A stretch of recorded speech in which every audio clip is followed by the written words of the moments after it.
that openness to what might happen is a very scary thing for some people. That's why some creative types end up with these very big egos, because they think if it's not my way, it's broken.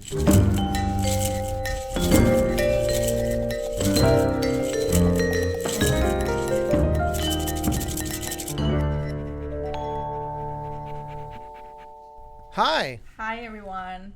I'm Angela, and this is Austin. And this is Brushes and Keys. How are you? Very hot. Yeah, LA is brutal. Yeah, not as brutal as London. I mean, it was humid. I just got back from London, for anyone listening that doesn't, lest it sound like we just randomly monitor the weather in other cities. I was just in London. Yeah, Austin was telling me how hot the day was. Yeah, it was very humid. I felt very sweaty and disgusting when I was supposed to look very fancy. And, Actually, yes, that I know that LA is very, very hot, but I am so grateful that it's not humid, because that combo is just death. Yeah. It's very rare. Every now and again, randomly it will get humid here, but we are technically a desert, so that, yeah, I agree. I can handle heat to a point. Years ago, 12, 13, 14 years ago, not that long after I moved here, we had one summer that had this 1 week that was the most insane heat wave I've ever felt in my entire life. And so much so that the electrical grid, like the transformer box that unites a bunch of different power lines under the street for my block that I was living in Los Feliz at the time, it melted in the heat, and like 50 houses and apartments and stuff just lost power for like a week in the middle of that heat. Ew. And it was one of those where there was no breeze, so you couldn't open your window to like let wind through or something. If you opened your window, it just filled your house or apartment with hot air. Yeah. It was mind-blowing. It was literally 120 degrees outside. Jesus. And yeah. I think I felt something similar, but not 110, just probably 100-ish something, but never 10. I don't That's think almost so. 50 Celsius for our non-American friends. Mm-hmm. And or our smart American friends, because Celsius is such a more sensible scale. I hate to be that guy because it's such a cliche thing to be like, oh, stupid Fahrenheit and the imperial measurements. Why do we say miles instead of kilometers? And, you know. But it's true. I can't help it. It's true. In any case. Are you ready for today's topic? Yes. What are we discussing? We are last minute discussing relationships. My understanding, or at least my focus on that in this case, this is not like dating advice. It is creative partnerships. Yes. Which obviously is certainly a big part of our I bet from dynamic. now on we're just going to have less listeners.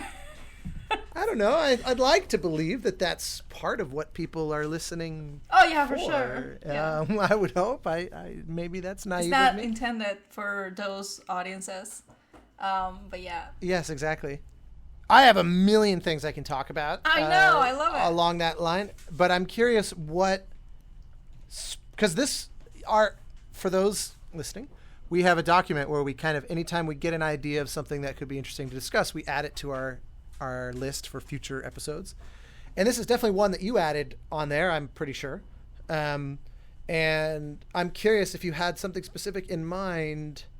I actually don't remember if I added this one before, but I just felt like doing it today because I couldn't think of anything else. It's so super last minute since Austin has been traveling and we haven't even talked about what to do on this episode. So I was like, you know what? Let's talk about relationships. Let's talk about our work. I mean, it's a very universal. Working with other people and in every field. Not necessarily work, but just doing projects together. And I think that we have plenty of stories to tell on this one. Do you have a favorite example that is not related to us? Like an example of a great relationship. Yeah, like of a creative collaboration that just really stands out as something that was awesome or inspiring, or I don't know, Paul McCartney and Michael Jackson. I meant you personally. They like, work have on you this ever? lovely song, super cheesy song called "That Girl's Mine." Well, okay, that's good to know. That's a totally different thing than I was. I meant you and your work. I see. Like what I kind of was imagining was you've worked with a bunch of different photographers, for example, and like we recently did a thing with Alf, and you've done some stuff with him. Ah, yes. And yes. that's a really great creative partnership. I would put forward because for sure. that one the character from I can't remember because it's a game I never played, but the thing with the guitar from Tom. You know, Guilty Gear. Yeah, we did that. From Guilty Gear. That was the first photo shoot we did together. And I actually was quite surprised that we did that because I moved here. Obviously, I didn't know anybody in the community, cosplay community or anything like that. And I was like over the moon when he was like, let's do something together, you know, because it was a funny interaction because he was commenting on my photos on Instagram. And I checked his work and I loved it immediately. And so I started following. And then I realized he is living in LA. And he didn't know. You didn't realize that? He didn't know I was living in LA. He thought I was still in Costa Rica. Funny. I forgot that. And he told me he started following my work years ago, you know, like, I don't know, like 8 years ago or something, like when I did Elizabeth. Yeah. The Bioshock stuff. So, yeah, well, that was a long time ago. I don't even remember. But he thought I was in Costa Rica. And so, yeah, I was like, nope, I'm here. Let's do something together. And he was like, hell yeah. And yeah, that happened. And you were there. You came with us to the photo shoot. Oh, I helped. I held the reflector a couple of times, and yeah, it was so interesting because I've been your sort of fake photographer a few times, and I am not a photographer. I'm like, I don't really know how to optimally use a proper fancy camera. I rely on a lot of the automated settings, which on a good modern camera is surprisingly effective, but in the hands of a professional who can ask for something very precise from the camera, they can do things that are just 1,000% beyond what I'm able to do. I've never had the time to really kind of like properly learn it. I mean, it's a whole art form. It would be like learning. It would be like Alf going, I just kind of want to learn how to write music. It's like, right. Oh, okay, I've spent my whole life learning this thing. You're not likely to catch up to what I know, and I'm never going to catch up to what you know. Right. But like, you know, I could give you some pointers that if you want to have fun with it, you could probably Exactly. be a little more effective. And you know, I've learned a few things along those lines. But it was so interesting because my strategy has always been, I'm just going to shoot 5 million photos and hope that like 1% are good, which means that if I shoot enough, there'll be like 20 or 30 that you like out of literally like 300. It works, but it also means that you develop a rhythm where you're kind of like always moving poses and you're kind of like shifting up because, you know, I'm almost filming like a movie practically. Yeah. I'm shooting so rapidly and constantly that, you know, if you just hold position forever, you're going to get 90 photos that look the same. So you know to move. And he's the exact opposite. Yeah. It was like watching a Jedi where he would close his eyes for like 30 seconds. I almost felt like he fell asleep. It was so long, he would close his eyes and then he's okay. Like a monk. Yeah. Literally. And he would have very precise, he'd go and he had like a little, remote activated floodlight that he would go and put like 40 feet behind you. And then he would, you know, position the reflector over here and like the flash maybe up here and, you know, build this very specific composition. He'd lay on the ground at some awkward angle in order to get this very precise thing that he thought would look interesting. And he'd sort of hold position and it put you can't collaborate with someone like that the same as with me as a result, because if you're moving all the time, he would sit there, and I was so inspired by it because I was like, wow, it's so cool. Yeah. And it really made me feel built the whole thing on his head and then he replicates, but it takes a little bit of time to do that. Yes, exactly. In real life. He very methodically moves the pieces into position, and then he's like, I need you to do this, and he'll tell you very specifically, you know, lower your head a little, move your hand this, and then there's like the science, and then just click, one shot. That's it. And then you look at it, and it's like a it's painting. perfection. Yeah. blew my mind. Yeah. It was so all the work cool. for one shot, and it's just like, I don't know, it's phenomenal. Yeah, it really is, and it I think it's a good example of this whole concept of the creative partnerships, because you as the model have to be very different with him. You were his model also. We did do, yes, our awesome Addams Family shoot, and it was the same. He was the exact same, and I remember feeling like I was his prop. He would be like, "Can you lower your hand 1 inch? Can you do this?" And I would have to hold this position, and I'd start to get like sore because I felt I'm sitting here frozen for so long. Oh, yeah. And then finally he takes it, and we saw the photos, and I was like, "Holy crap! It's almost as if I'm a cosplayer."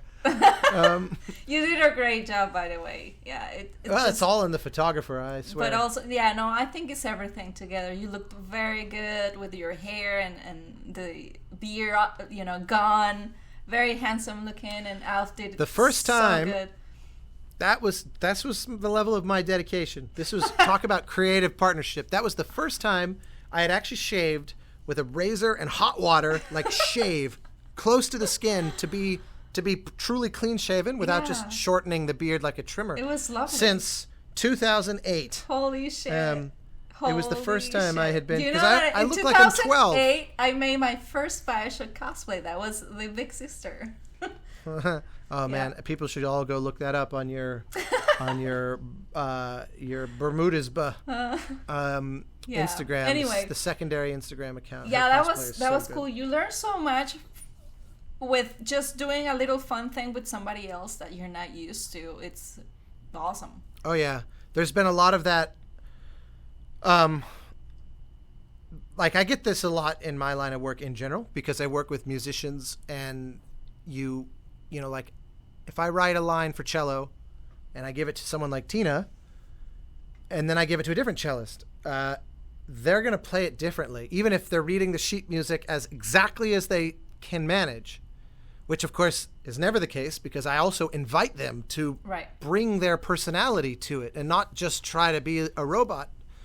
But it's amazing how different these things can be. But I've gotten a really strong dose of it the last 6 months working with this incredible cast on this musical game, Stray Gods, where, we spent years writing these songs with the Tripod Boys down in Australia, where we're trying to make a very neutral version of the song. Like it's supposed to just be like a guitar or a piano and a singing voice. We're not like demonstrating too much about what final genre it could be or any of that stuff. Is it super electronic? Is it like a Bob Dylan just person and a guitar? Like what kind of musical execution will the final product? We intentionally save that step for later, so that the actor who ends up singing the role can really help determine what it will be in the end by bringing their own ideas and their own personality. And as much as I understand how much that creative partnership can change the final result, it has been still such a revelatory experience, because like we had a session this morning. Can't say who any of the cast are because it's all still secret, other than Laura Bailey, who has been unbelievable. But we've had a lot of other unbelievable casts as well. We had one today. It was our first session with this particular cast member. So I had never met them before this morning, other than one email we exchanged. And I didn't know what to expect. I knew who they were by their reputation and by their work, but I never worked with them. And so we had this. Can I have a little like a TV? Is it video games? Is it? They've been in both very well known games and very well known TV shows, and everybody that I know who knows them personally, which is a fair amount of people, they all love this guy. Everyone always had good things to say about him, and he's obviously good. As a normal actor, but a musical is a different beast. And this was just, trust that he could do a great job and bring something interesting to the character. And so we start the call explaining how the game works, how the singing works, all that kind of stuff, like the game mechanics. And then explain the whole concept that like the backing track is very temporary. It's meant to not push you somewhere so that you feel you can do something with it. Like we spend the first like 20 minutes just talking. And the whole time his face, I was really like obsessively studying his face, trying to work out, is he nervous? Is he into this? Sometimes people look so afraid because it's a big, like, there's people who go, look, I can sing, but like, I'm not a singer. Right. So they really feel vulnerable stepping into a job like this. And I was kind of getting that vibe from him where I was like, I think he feels a little apprehensive about this, but he's got a kind of a poker face. I just don't know what he's thinking. And so then finally, he does his first take. And it was like, after all this conversation, and Troy and I just look at each other and we're like, fuck, like we could just move on. It's like we don't even need a second take. That's awesome. It was so amazing. And it was different. It was totally different than I had pictured the character. That was the thing that was so exciting, where it was like, oh man, you made that word quiet. It's like you made the character sound hurt about this part and angry about this part. And in my mind, it was the opposite. But now that makes me think of this and that and that. And I was so. And anyway, it's very apropos this topic of like the players who play the game. Hopefully, there will be many of them. Mm-hmm. Will get this thing and never know all the thousands of other ways it might have gone. And if it was just me alone, it would be really, really different. And the fact that it's not me alone, it's this intersection of all these different creative people. I live for that. I love that it's things that I could never, like, my God, what Tripod brought to it as songwriters. Mm-hmm. There's so much, never mind the lyrics, there's so many melodies and all kinds of things that they would suggest and we'd play with, or they just wrote it and then I would kind of finish it. And like, it's such a combined brain. It's sort of the essence of Dialogos in that way. Like, you know, when we do that, neither of us would ever have done what we did. Absolutely if it was not. just, I'm going to play piano for 30 minutes. Like it would just never. Why would I suddenly get dark or light and happy or what? Like all those things. I would never make those choices without something to look at and go, I can see where she's going. La, la, la, la. It's so fun. It's fun, but also starting something like that with somebody else that you're not used to, it's very, very scary. But yes, you're not used to that, and you don't know what is going to happen, and that's the exciting part. Even if it don't go well, at least you know now what is it going to be next time, you know, and how to improve or whatever. 100%. That openness to what might happen is a very scary thing for some people. That's why some creative types end up with these very big egos, because they think if it's not my way, it's broken. Right. And Spielberg is the perfect example of somebody that, has very famously said comments. I'm not quoting him directly because I don't remember the exact quote, but it was something along the lines of, I want to be the least smart person in the room of the team I gather. You know what I mean? Like, I want the cinematographer, like Janusz Kaminski in the case of Steven Spielberg, to be a far better cinematographer than I could ever be.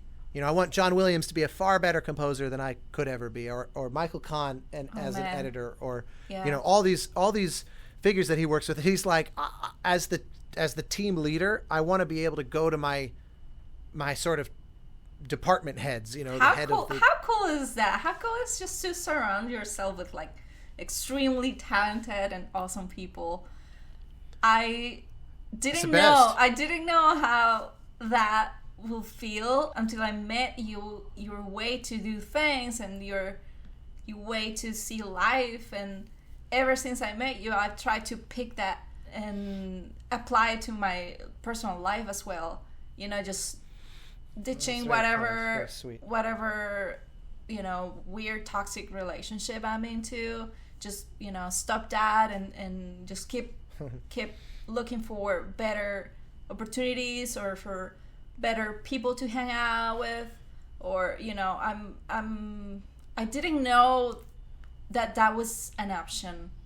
I don't know how to explain it, but I was very close-minded. No, it's very clear. I was very like in my bubble. I didn't like to go outside of that, but then I realized I'm missing so much. And I want to be more open, and I want to meet more people. And Jesus, the moment I moved here, I'm like, holy fuck! There's everybody here is just like, the talent. That's one of the things. I occasionally have these moments of weakness where I wonder if it would be worth moving somewhere else, because there's a lot of extraneous thing. LA does, in certain respects, kind of feel like a city in decline. You know, we've got a lot of problems that keep seemingly getting worse, while simultaneously it gets more expensive. And, you know, my work is almost never actually in LA. I don't record the orchestra here very often, for example. I'm far more frequently in London or in Nashville or in Eastern Europe. And I love working in those places is the thing. Like, it's what a dream to go to London and record, you know, at Ayr or Abbey Road or something. It's like, that's the best version of this career in so many respects. But I also have, there's such a magic about going into the Warner scoring stage, you know, and know, like, holy crap, John Williams recorded Close Encounters in this room. Or you go to Fox and you go, Jerry Goldsmith recorded Star Trek in this room. Or you go to Sony and they go, like... I remember the first time you took me to, like, a recording session that was The Simpsons, and I was feeling like, holy shit, this is so... Yeah, that was at the bridge, and it was Alf Clausen. It's like, there's the guy that has personally written something like 600 episodes of The Simpsons. Oh my god! And it was. Oh yeah, it won an Emmy for that, and has about 1,000 other Emmy nominations. And that was his last collaboration, right? His last thing. The session we went to was days, one of the very last sessions before they actually fired him.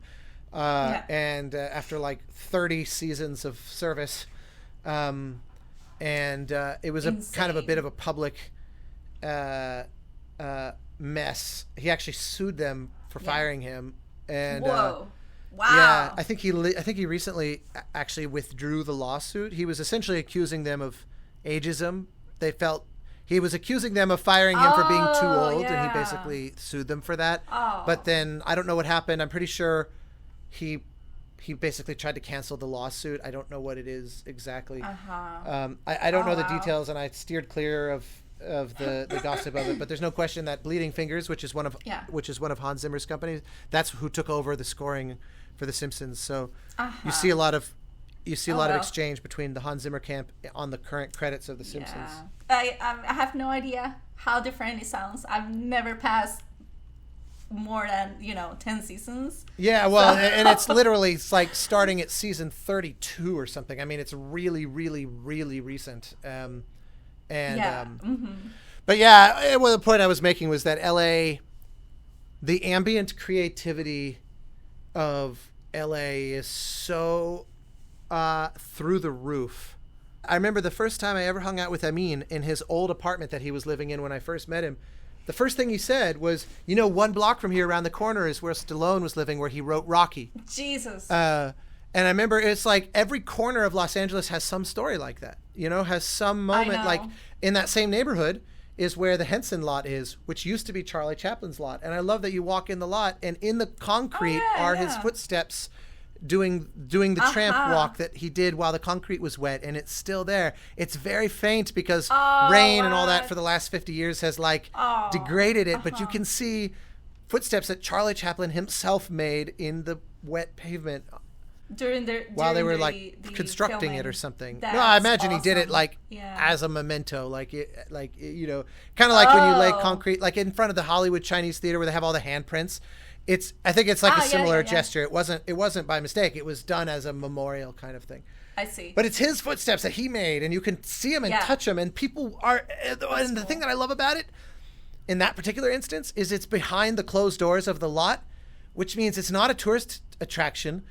The people who see that every day are the people who are still working on that lot. Like they're like in the same way that the Warner Brothers lot is just being used as a. They make stuff there. It's an unbroken chain. Like one time, another great example, because where I am right now in Burbank, the Warner lot is 5 minutes away. It's really close. I mean, I could basically walk there. And Warner Brothers, being the studio that owns the Batman franchise, one day I was just driving on my way to have lunch or something, and the Batmobile from the Christopher Nolan movies just drove past me. That's like they were it's a drivable car, like it's like a custom build thing for the shots, but it's the tumbler or whatever they call it. It's that Batmobile that almost looks like a tank that from Batman Begins and whatever. the one that Lucius Fox, played by Morgan Freeman, builds for him. It just drove off the lot past me. Presumably they were moving it into storage somewhere or something. It wasn't like it was doing a stunt. It was just in traffic. Yeah.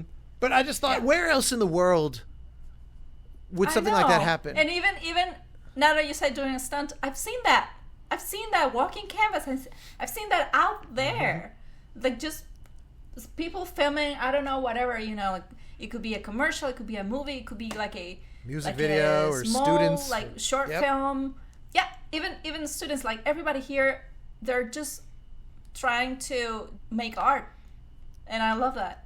I didn't realize what I was getting into when I moved here.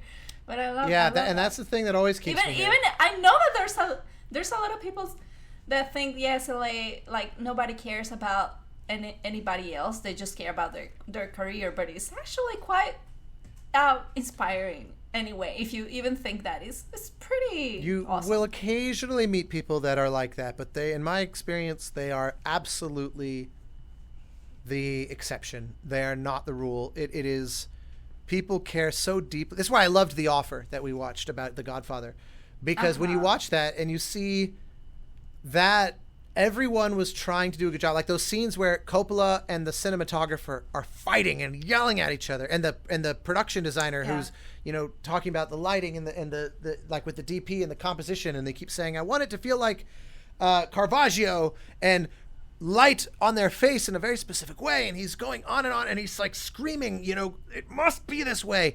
It's not because he's an asshole, it's because he cares so much about the art of this film, and he's like willing to die for it. And so's the other guy. The other guy's trying to do his job to the best of his ability, and they're in conflict because they have a slightly different vision, but it's not because one is just like trying to somehow ruin it for the other. Again, there are people that are assholes, but the overwhelming majority are,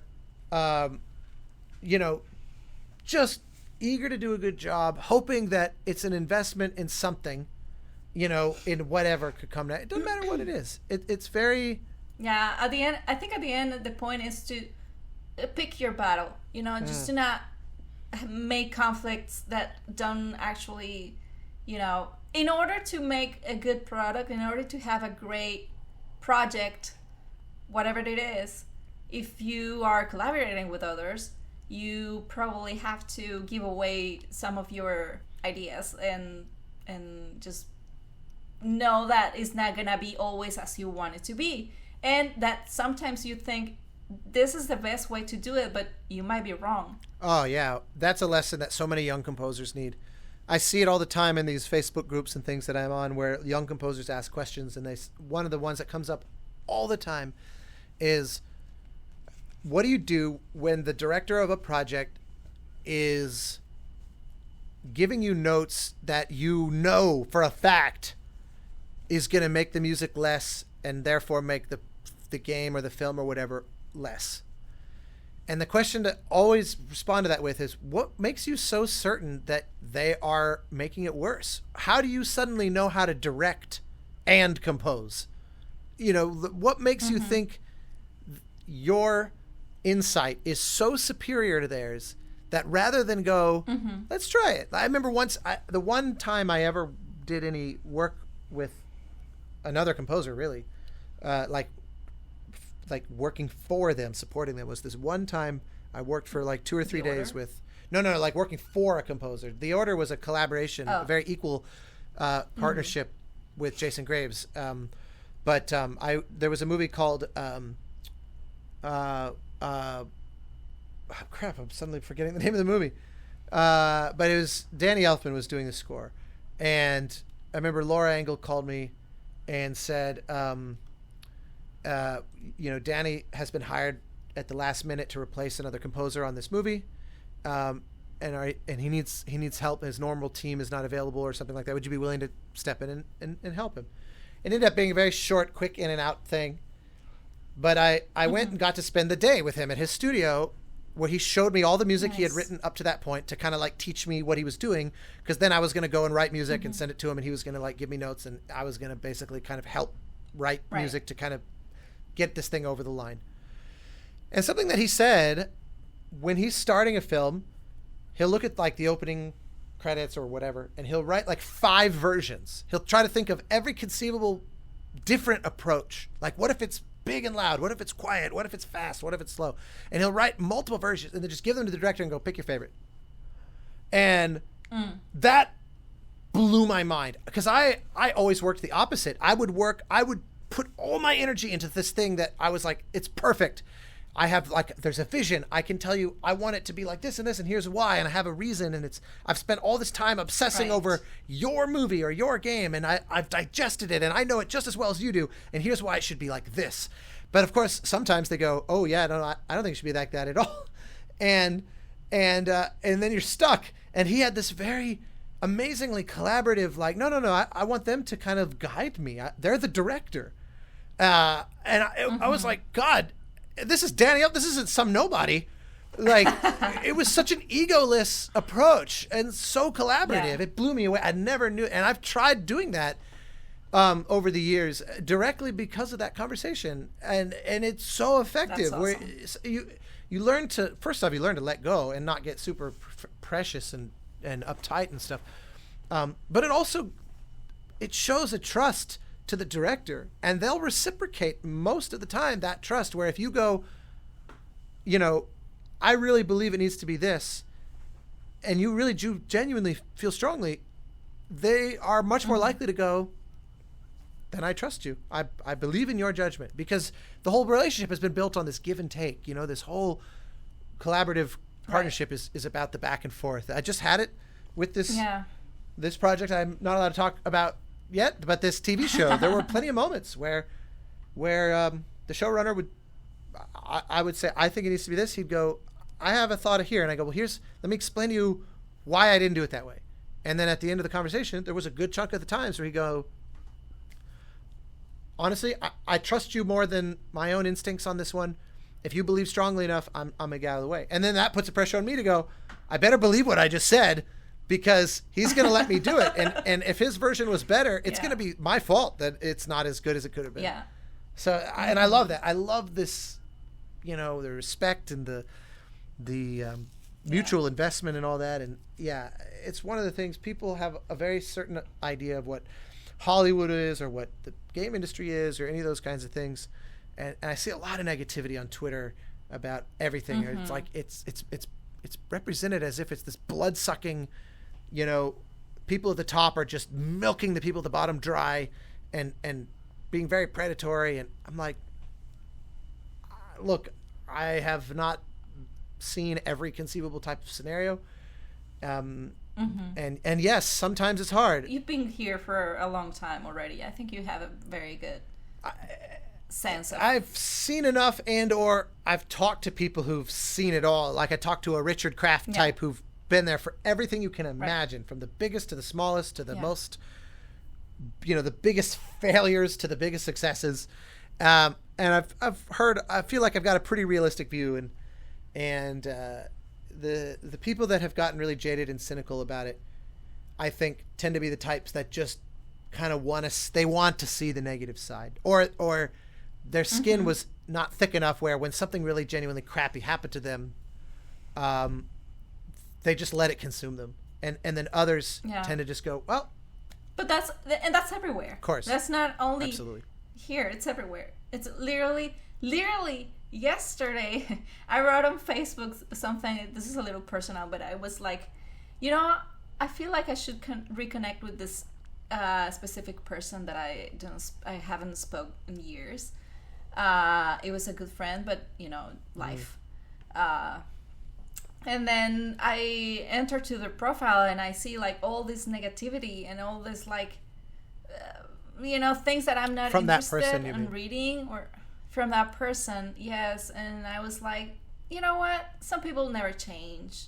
I better just not start anything here, because I'm very good as where am I, and I know that I can just build another relationship with a better person instead of just giving my time to somebody else. And some people, a version of that comes up a lot on the subject of networking, like when trying to find work. Some people, especially when you're first starting and you just need any job, it's like if I get a bad vibe from someone, I have to kind of bite my tongue because I want the job more than I care about the red flag. And I'm always trying to kind of encourage people to say, it's actually okay to not feel like every person in the world is your soulmate. And some people are, it's okay to let them go. It's okay to let them find someone else to work with who they're going to connect with, you know, like there's some people that are just a different fit, you know, and for me, I'm the same as you in what you just said specifically of someone who's real bent out of shape and negative all the time. I won't last long with, because on the one hand, I'm 99% of the time very optimistic, to the point that you've even been like, I think you're being very naive, because I think too much. Yeah, like I can be pretty bright-eyed, radical optimism about things, because I want to see the best in the world, but I also don't think it's irrational to see the best in the world. It's not that I'm trying to be deliberately ignorant. I think there's the overwhelming majority of reasons to celebrate, and that when you see a negative thing in the world, most of the time, you know, you can react to it in a way that's productive and positive, or just do your best to just let it go and not let it bother you. But on top of that, in those occasional fleeting times when I've really indulged cynicism or really let myself get negative. It's like Homer eating that sandwich that went bad days ago, and he keeps eating it. I know, it's so true. You know, he's like so into this relationship with the stupid sandwich, and he's making him feel so sick. But he still eats it, even knowing that it makes him. It actually is a great analogy. It's shitty. true. It can be difficult to let go sometimes of a thing. Exactly. Richard Kraft has a great thing where he goes, when something really crappy happens to you, say the following 3 words: shit, fuck, next. He goes, it's okay to process feeling bad.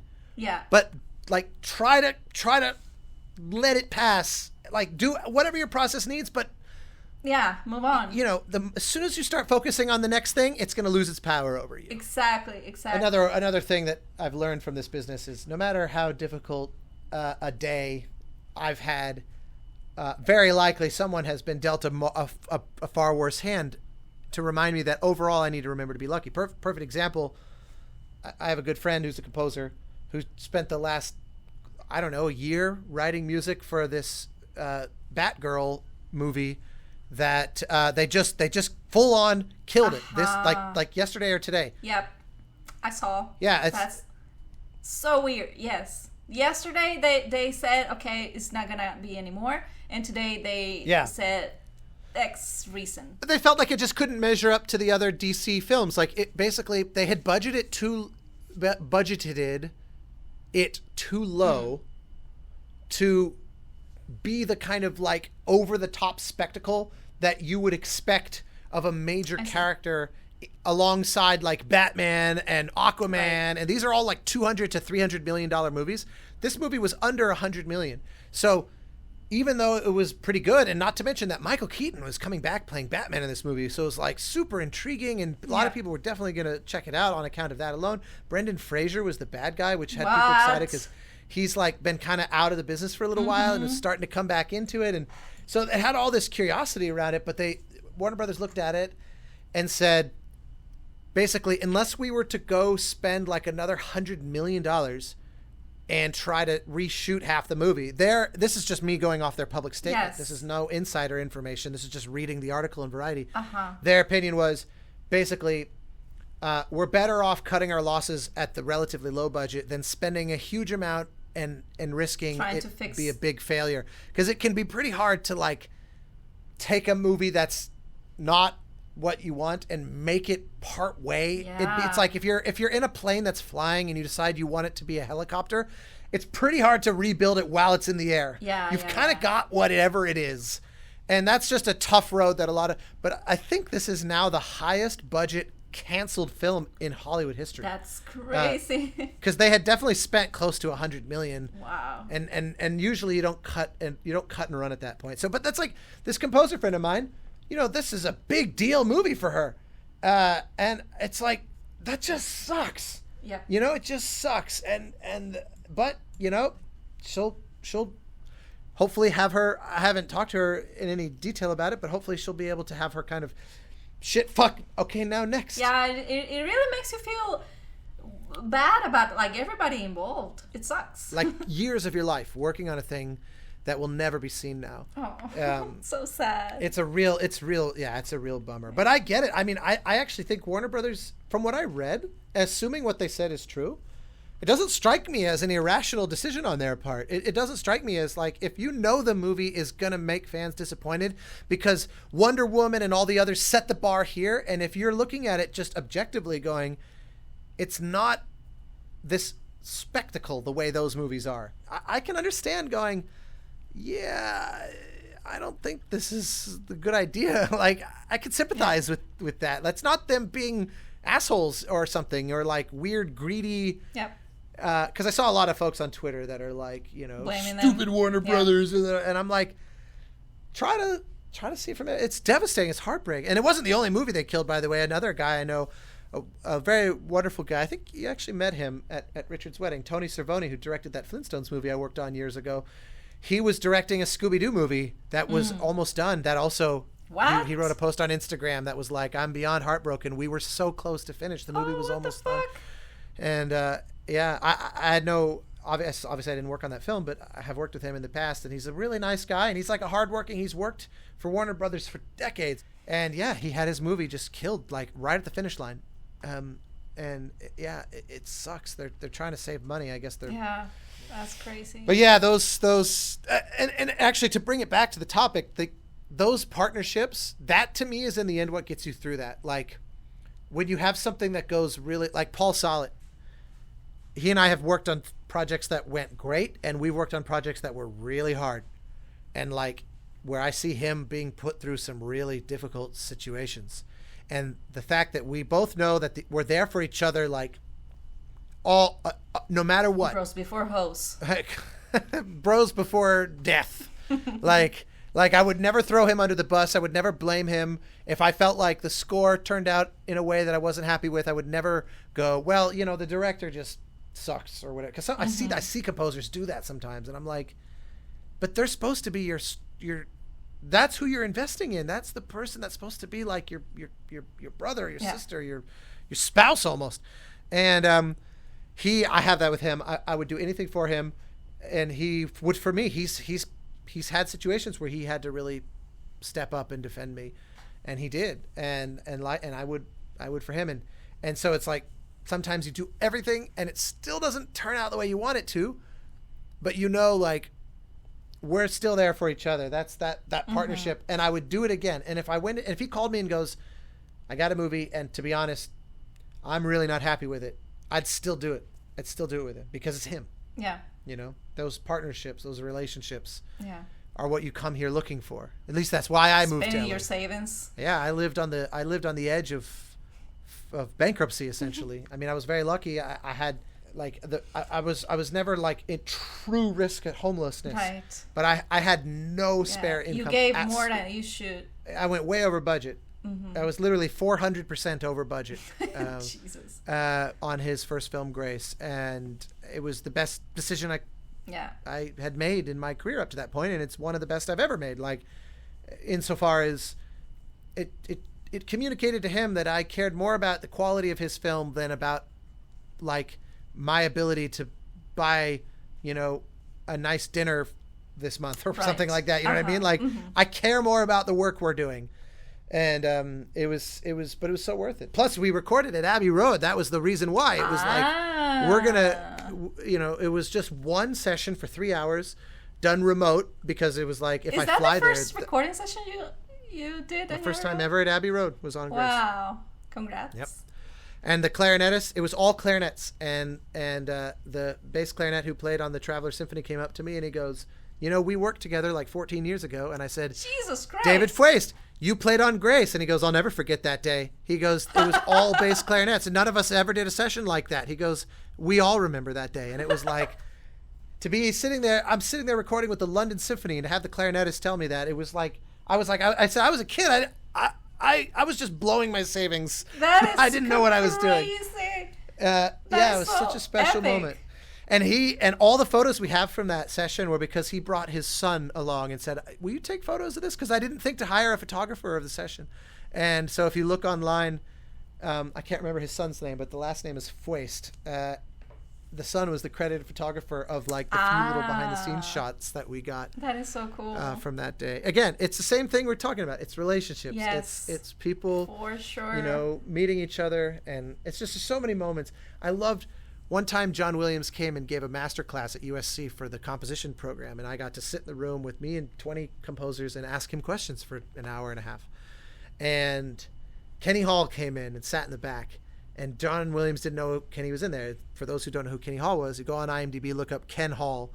He was Jerry Goldsmith's music editor on like almost 100 movies, and he worked with everyone. He worked with Oliver Schifrin, he worked with Bill Conti, he worked with John Barry. He started under Lionel Newman at Fox. I mean, it's just unbelievable the life he had. One of the most amazing people I ever met in my whole life. So grateful to be so close with him the last decade of his life. And he worked with John Williams on 2 movies, one of which was E.T., the most just of all the movies to work with. I mean, thing is, there's so many you could say that about with John Williams, but Kenny just, to him, it was one of the most special experiences of his whole life. Despite how close he was with Goldsmith, that time on E.T. with John Williams and Spielberg was a true life's highlight. That he would talk about it with such passion. And so what was so cool, just again in the spirit of this notion of relationships, all of the students are asking questions of John Williams. Like, it's a chance to ask John Williams questions. And I remember hand goes up in the back of the room, and John Burlingame was moderating the conversation, so he points, and it was Kenny. And so people kind of lean out of the way so John Williams can see who's asking the question. And I'll never forget the look on his face when he goes, Kenny! It's like they hadn't probably seen each other in God knows how many years. But he immediately realized who he was asking the question, and he lit up. And it was like, John Williams keeps a pretty measured tone. But you could see him be like, hey, I know you. And I wish I could remember what Kenny... I actually have the video. They had a little camera on a tripod recording that, and I should go back and rewatch it. Is that the same reaction that Anthony Punter had? It was the opposite. Yeah, I was in London earlier this week, and a dear friend is a conductor / bassoonist here in LA who was conducting a recording session of a different friend, a composer named John Everest, at Abbey Road for a new upcoming project. And when I saw that mutual friends of mine were working together and were going to be at Abbey Road, I had a few hours to kill after my plane landed. So I said, hey, you mind if I come just hang out while you're recording? And so they invited me in, and I popped in. They were in Studio One, the big magic ultra enormous scoring stage, the first recording studio built in human history. And I was in the booth, and Anthony had already started the session, so he didn't know I was there. He knew I was coming to London because he knew about the concert, the proms, the video game proms. Congrats!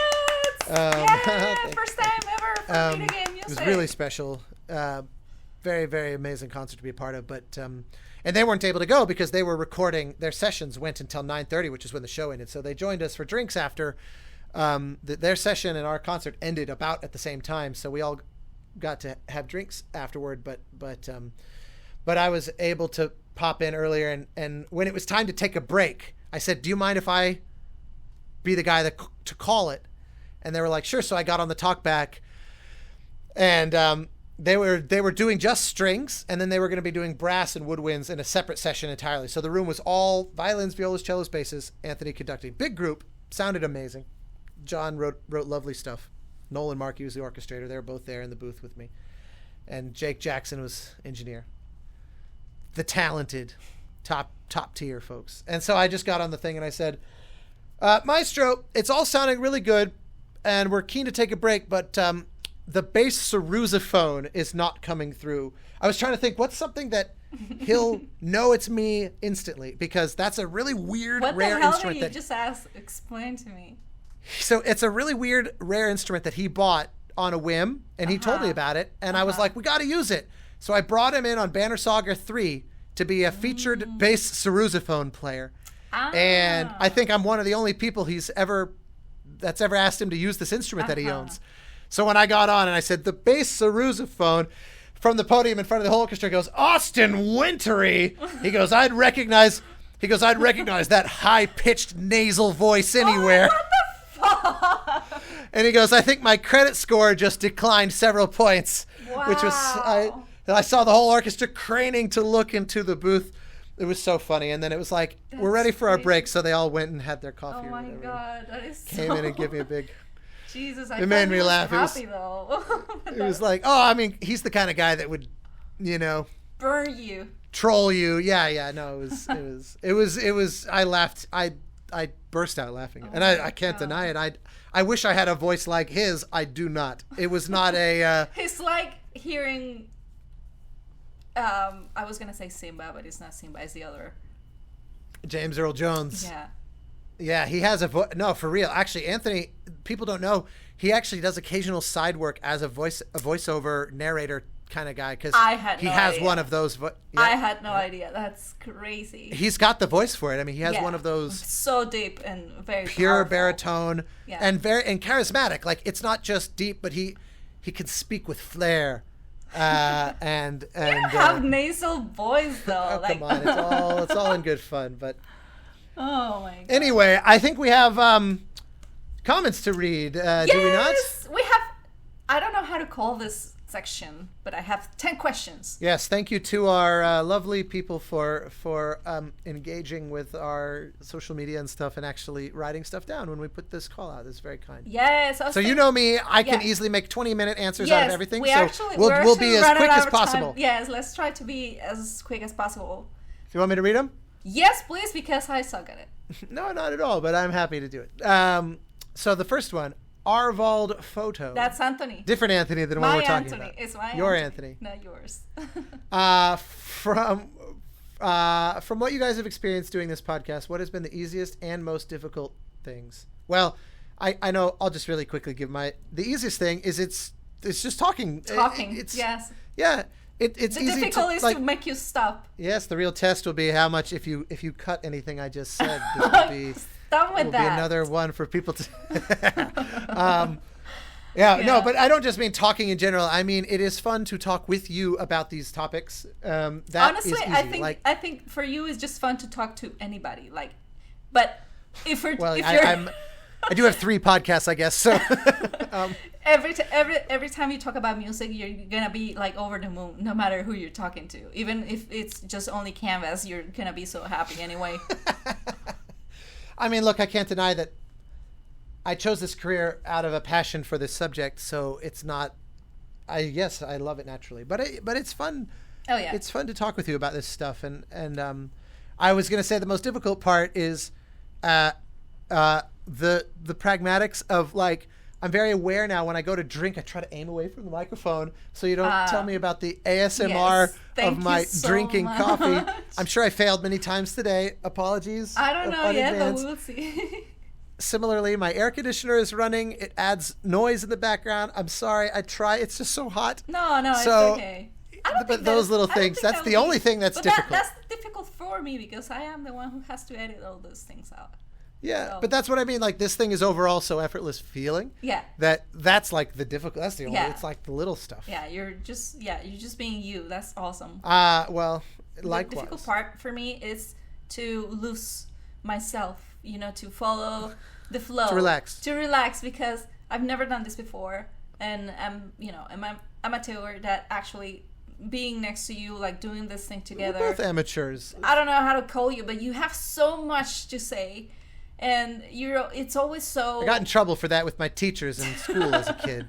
So it's good to be able to finally do something useful with it. I know. At the beginning, it was a little intimidating because you know your shit. I'm like, just, here, just trying to give my point of view, but I don't know many of the things you do. So for me, I guess that was the difficult part. Just being me, just trying to relax and yeah, I guess. Well, but the very obvious thing. It's actually easy with you. With other person, I think I will feel a little self-conscious. Well, that means a lot that I could help you feel that way because I love your perspective, and I think when you say I know my shit, I'm not to turn this into like a circle jerk, but you know more than you ever give yourself credit for, and even if it's a topic that's new to you, you often like will you don't just stare blankly. You immediately develop opinions and like or questions or whatever. And so it still could be an interesting conversation. That's why we did the show, because it was always like that, just having dinner and talking about something. So it was like, I guess let's turn the microphones on. Maybe it's interesting for other people too. All right. Well, next question. Brandon Lionhearted. What commonalities do you find in how you each approach your respective arts, and what was it about each other's arts that drew you towards one another? What's your answer to that? What commonalities? What the hell is that? What's similar to you, what you do and what I do? I read it as, I read it as like almost like about technique. In what ways do you paint similarly to how I compose in some like conceptual level? We both, I think, are curious about trying new things. I think we both have a fairly strong sense of who we are, but we're also trying to stretch that definition. Like, I think when someone says that piece of music sounds like you, I like to hear that. I like when someone says that, in the same way that I see a painting of yours and I go, that's so you. Mm-hmm. But at the same time, you don't want to just do the same thing over and over. Right. So the goal is, can I be constantly widening the definition of what it sounds like to be me, or what it looks like to be you? I think that's something we very much have in common I see. In what we do. You know what I mean? That's my answer. I was trying to look for common things that we have, but I couldn't find an answer. But what was it about each other's art that drew you towards one another? I think Austin's excitement on creating new things all the time. He always had a project to do, and he always brings new ideas to the table, and that is probably the first thing that made me say I should collaborate with this guy. And from my side, it was just the sheer impact on me of your talent. I saw your cosplay because of Twitter and was like, wow, she's I've seen a lot of cosplay just thanks to the internet, but this was this is world class. I mean, this was like film studio costume design, and well, thank you. And then discovering the paintings and being like, that's like the real thing. That's like the art. The cosplay is kind of a hobby.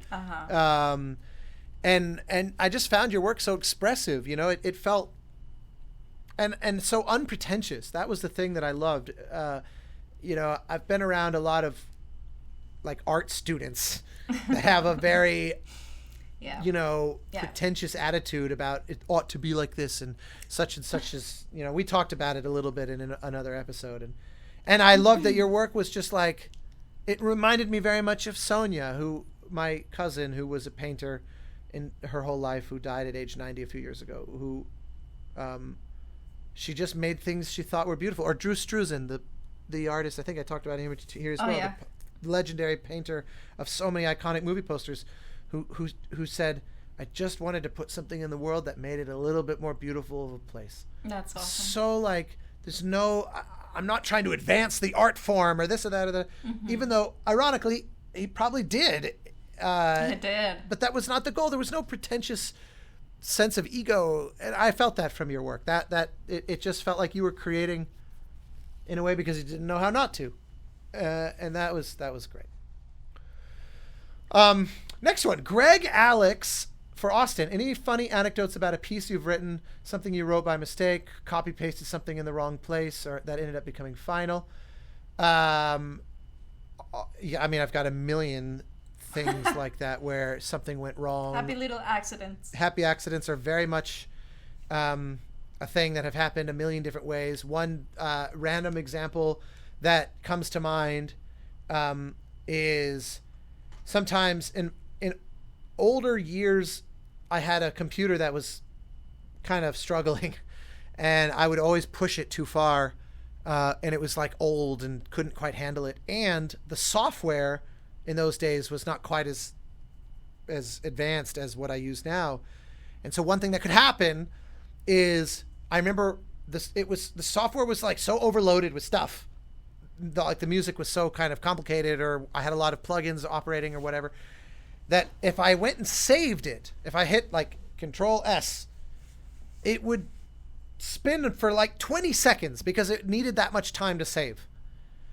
And I normally have this impulsive, like I save constantly because I'm always paranoid. But when it slows me down that much, I stop doing it because I'm like, this is taking too long. I can't work. Every time I save, I have to sit here for like 20, literally imagine 20 seconds feels like a long time when you're in the zone. So I kind of stop saving, and then inevitably what happens, the software is already struggling. It crashes, and I lose, and then I realize, holy shit, I hadn't saved in like 2 hours. Oh my God. Been there. A huge amount is gone. And then what happens is I go and I'm like, okay, I have to remember, what did I do? And I go and I write it, and the thing that drives me crazy is that the second version is better. And I go, because I remember the good stuff, and everything else was like replaced with something better because I'm doing it again, and like I'm like wiser by 2 hours. You kind of like warm up further. And exactly. And I always thought, if I had real courage, I would write a piece and then delete it and do it again, because I know I already know that this makes it better. Mm-hmm. And so I have occasionally done that. I've gone and written, and then I go, okay, cool.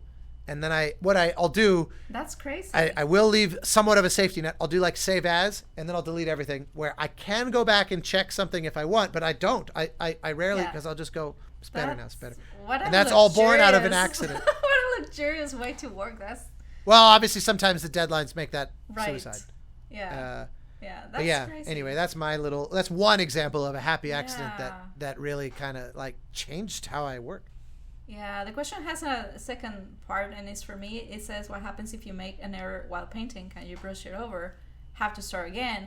Any stories about that? Yes, I have basically painted white a full canvas, like a big oil painting of a portrait I disliked a lot, of Big Boss from Metal Gear Solid. That was years ago, and it was huge. It was a huge painting, and I hated it. And I was like, okay, no, I need to start over. So I did. But yeah, that was one of those like painful things, because it was so much work, but it was needed. Because it's just not fixable. It's just not fixable. It's like this Batgirl movie, you better just let it go. Especially because sometimes you sit there, I've seen it, where you are trying to make it better, and you're like for a day doing all these little modifications, and then that's what made you realize, I can't actually correct it. Yeah. It's not like you immediately jump to that conclusion. Yeah, let's continue. So James Ryan Cullen has also started folding his socks right. No.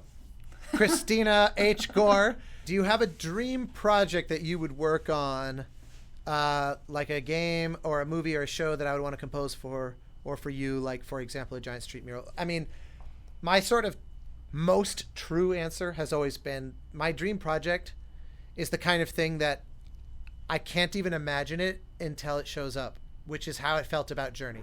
I never could have imagined a game, and then when Genova described it to me for the first time as like, this is what we want to make next, I thought, I've never heard of anyone trying anything like this. I don't see how you're going to succeed. This seems impossible, but I'm in. That's like my dream. If every time a game comes along where I just go, I can't picture it, like, let's try to make something truly new, that's my dream. But if you want a more obvious answer, I'm a huge hardcore obsessive Mass Effect fan, and if there was ever an opportunity to work on Mass Effect in any capacity, it's like the only franchise that's true for, because most of the time I look at it and I go, like BioShock, I'm like, Gary Scheinman did such a good job, I would never want to like try to do what he did. I'd just rather hear Gary do another BioShock score, you know what I mean? Mm-hmm. So I don't normally have a good answer for that. Like, I don't want to do a Star Wars game if what that means is I have to like rip off John Williams, for example. Like, I love Star Wars so much, but that's not really a dream to me. I'd rather, if it was like a Mandalorian situation where you could actually do something different, but that's very rare. So mostly I just go, I'd rather do new things. That's exciting. But I do love Mass Effect so much. For me, I guess, now that they mention a giant street mural, I kind of like had that planted in my head once when I was asked to use my art for a mural in the offices of Sony. I think you remember that, in London. I don't remember his name, but he worked there, and he was like, I vaguely remember this years Do you remember ago. that? Yeah, it was years ago. And I was like, how cool that would be, like, to have my art. I don't remember what happened, but it didn't, like, I don't know, they changed the layout or whatever, and so it never happened. But Right. that always stay there. Like, it could be nice to paint a big thing at some point. I guess that could be a pretty cool goal. Sterling M. Oliver, when you start a Brushes and Keys performance, which I assume they mean like Dialogos, what are you feeling or thinking? Does one of you tend to be the one that goes first? Oh, yeah. We've kind of shaken it up. I think we toss a coin. Yeah, we've done that. We also, at least once, maybe more than once, asked the audience to just like say a few words, like an improv. I think it was in Croatia. I said, just name an emotion. Yeah. A couple of words, and then we start from there. We just start from there. Yeah, I think it's, from a practical standpoint, it's easier for me to start because I can start creating a mood basically the instant I touch the piano, because it immediately is a thing. But a canvas, a single brush stroke doesn't become something beyond just a brush stroke, in the same way that 2 or 3 notes in a row can already almost feel like a melody. So I can get to an emotion faster, I think, on the piano. I think music just has like an unfair advantage in that way. So I think I've probably started more than not, because it would take a few minutes of just silence, of watching the canvas before it starts to like look like a thing that I can play with potentially. So it's a little asymmetric, I would argue, but we've done it every way, and I love always changing. Yes, for sure. Are you ready to do it on MagFest next time? Yeah, let's do that. As safe as there possible. And plenty others. Yeah. That Irish sorcerer, I like that name. This is for you. Why did you move to America? What do we have to offer you? I like that the Irish sorcerer is the what do we have to offer. That made you choose it as your home, and you're not allowed to say it's because of me. That is not fair. I guess what I was saying before, this is a great place full of opportunities for an artist. If you are a creative person, LA is a very good spot to develop your career. So I guess that's my excuse, but honestly, it's because of you. Well, and I remember when we did that very first MagFest, and you sold a bunch of prints and paintings and stuff, and you were like, this is the most I've ever sold in a day. This wouldn't be physically possible in Costa Rica. Like, people just don't spend this kind of money on a thing, on that stuff here. And it felt like it was more financially viable as an artist in the U.S. It was the first taste of working together, or of doing this thing with you, plus being compensated by it, by fans. Like, they liked the painting and they just immediately bought it. That was like, I've never seen that before. For hundreds of dollars. Like literally people. Yeah. After the Dialogos, there were people who were dropping hundreds of dollars on an original painting right there in front of you, which was a new experience. Like cash, like in the moment. It was insane. And I was like, holy fuck, this is, wow, okay. I like this. I want to do it again. I mean, I'm a believer in people, like when I buy something, the premise is I want that thing, whether it's a meal, a piece of art, a concert, whatever. I want that experience more than I want this money. That's the whole point of a transaction. Like, this is worth more to me than the money. That's just why I'm willing to give the money for it. Yeah. What I love the most is that they were willing to do that because they experienced the journey of the painting and the music together. So I think we affected them at that point, to just do I remember them saying it was a couple. They bought it and they said, we like to buy stuff that has a story. And the fact that we can tell the story of watching this painting be made as a back and forth dynamic, totally improvised.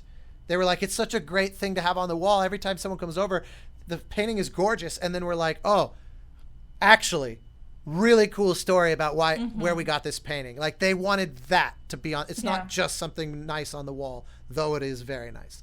I never know how to say this. This is a friend. This is someone who's in my Discord, which, if anybody's interested, it's available through my Bandcamp page, austinwintry.bandcamp.com. Admittedly, it's mostly musicians and composers with nerdy talk, but all are welcome. I don't actually ever know how to pronounce this name. Like, Isomister. Isomister. What made you guys choose to devote your lives to art and to music? And if you weren't, what would you be doing now? For me, I just instantly fell in love with it when my childhood piano teacher, Derry O'Leary, exposed me to the music of Jerry Goldsmith. I went from, I've never heard of music, composing, any of that, to instantly, that's what I want to do. But the thing I already was passionate about was storytelling. I thought maybe I want to be a novelist. I thought maybe I want to be a video game designer. I was studying computer programming in high school, thinking I'll go and make video games because I want to tell my own stories through video games, or maybe make films, or, at one point I thought, I'll write novels and turn them into video games. Like, I loved the act of storytelling in the sense of, like, people tell stories to each other in that kind of almost mythology sense. That was really inspiring to me. And the idea that music could be a part of that, I was pretty much sold, and I've never even contemplated if it was the right decision. I have often said, if I fall out of love with music, I'll do something different. Like, it's okay. But it certainly hasn't been at risk of that. That said, what would I be doing if not that? My big love outside of music is, like, science and physics and philosophy and and the interweaving of those things. The way that the more we learn about the fabric of the universe, the more it can teach us about our role in the universe, which can then have downstream effects on kind of bigger picture life philosophy. And I love all of that. I find that very beautiful, and I could easily see making a career in that somehow. Yeah. I don't know what exactly that would mean. Like, the Grand is like an Alice Roberts type who goes on TV and tells you how beautiful nature is, or Neil deGrasse Tyson. That's cool. That would be a dream job. You have all the potential. Honestly, you have the knowledge and also have the charisma to just go out, on TV and do your thing, and it will be very I wouldn't interesting. Presume so. But that's why we made Light in the Void, is because it was basically like, what are my two biggest loves? Is science and music. Yeah, for sure. Well, what made me choose this? It wasn't like an accident, because I've always been very creative, but until Austin came to my life, I didn't take art seriously.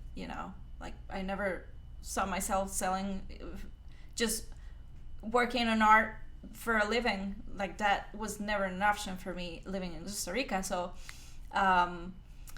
I don't know. It was something like, I just thought it was now an option, so I decided to go for it, and I'm on it.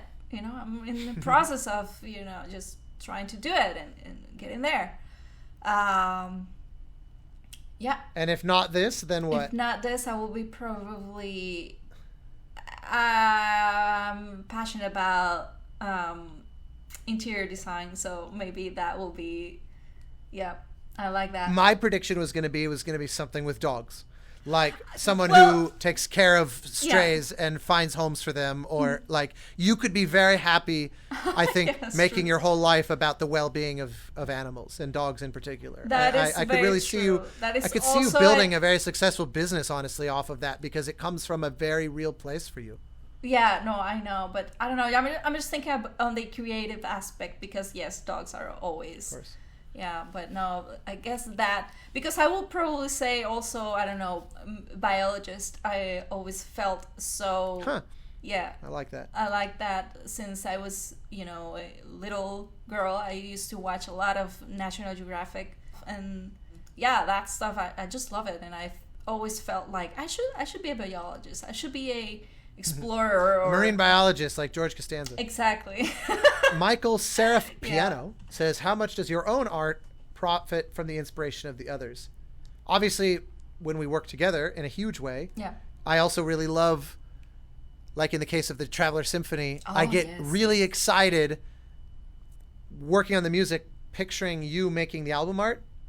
Like, that actually is like a motivator. Yeah. But also in just day-to-day life, I work from home. I work from the studio. You work from home.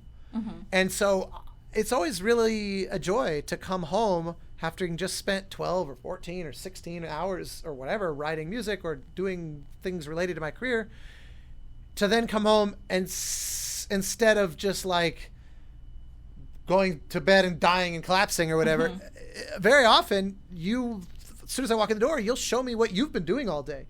And so it's like, I love that. I so love that because it's like going from a high of my job into this different world where I see totally different creativity and different choices and different challenges. And instead of like, if I came home, like if we were both composers and I came home and you were like, so today I had this and this and that, and it all sounded like the same stuff I've been doing all day, that would be so much less interesting.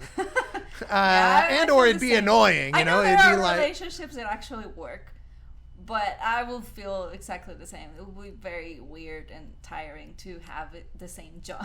I've always been baffled by the composer friends of mine that are in relationships with fellow composers. I mean, I get it because they understand each other in ways that few others could. I totally get that part of it. That makes a lot of sense. Yeah. But yeah, I love the variety that, you know, because it's different enough that it's, I relate to it, I understand it, but it's obviously nothing I could do. Absolutely. All right, grand finale. Bodies 07.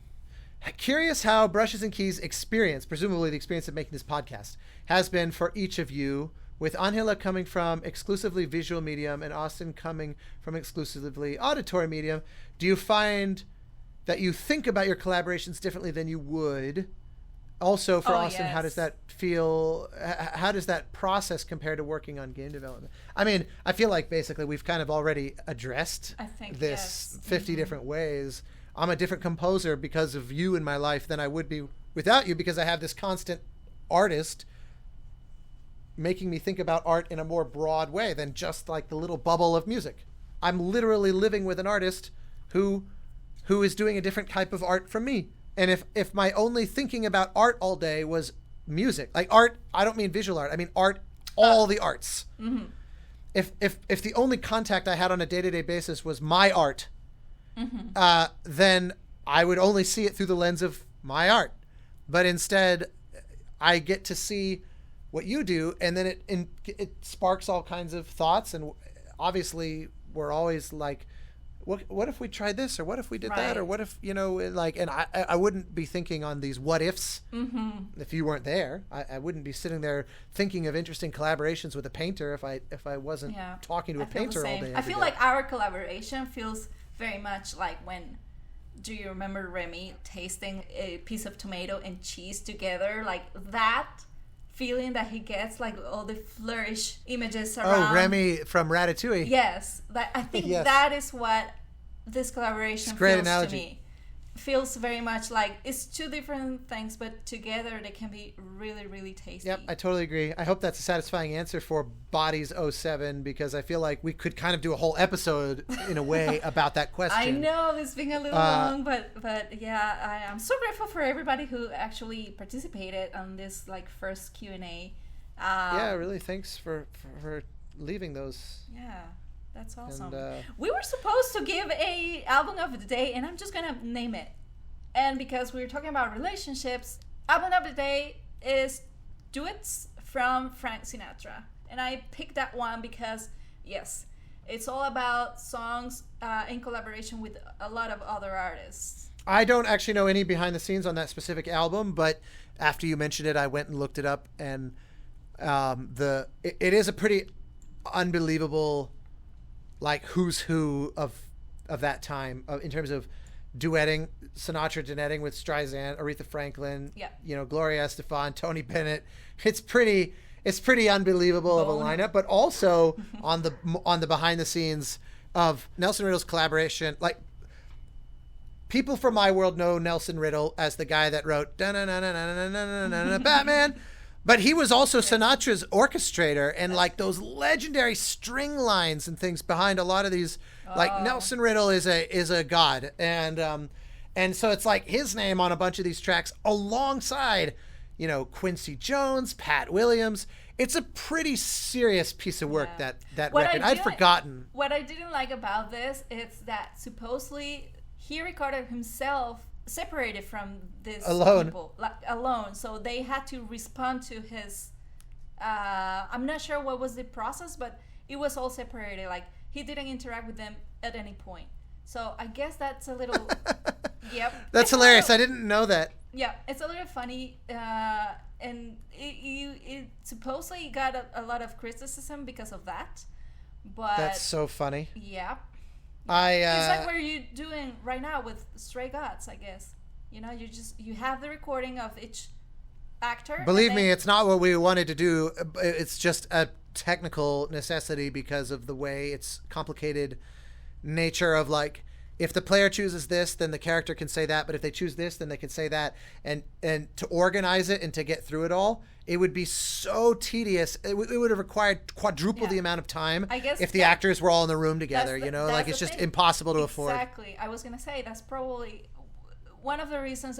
It's probably, I don't think it was like ego or anything like that. I think it was mostly just. I mean, he was a pretty ego guy. Like, Sinatra was amazing, and, you know, he deserves a lot of worship, but he was also, Yeah. I guess. you know, like, I'm pretty sure that Frank's portrayal of him in The Offer is not pretty, I think it's pretty spot on. Yeah, maybe. I just don't want to. Obviously, I don't want to say much because I don't know much. But I hope that it was mostly for technical reasons and not much about his ego. But yeah, I just love him so much. I mean, look, he's a god. He's a musical Yeah. legend. He's right up there with the other, you know, the greats, the Michael Jacksons, the Beatles, Oh, yeah. the like. There are very few groups that I think will forever be kind of synonymous with the 20th century music itself.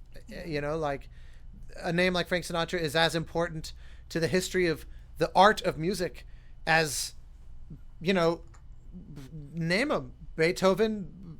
Like, it sounds over the top to make a comment like that, but I think if you were to make a list of like the 1,000 most, or not even say the 200 most important people to have ever influenced music, Yeah. I don't see how you couldn't put Sinatra on that list. Absolutely. I mean, how many billions of people Yeah.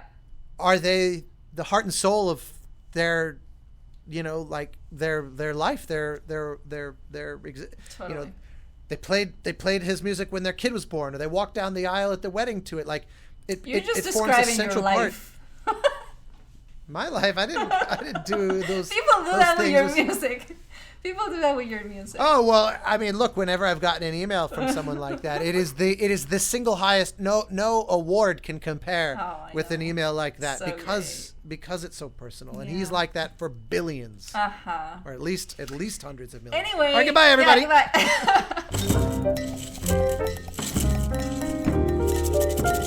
goodbye.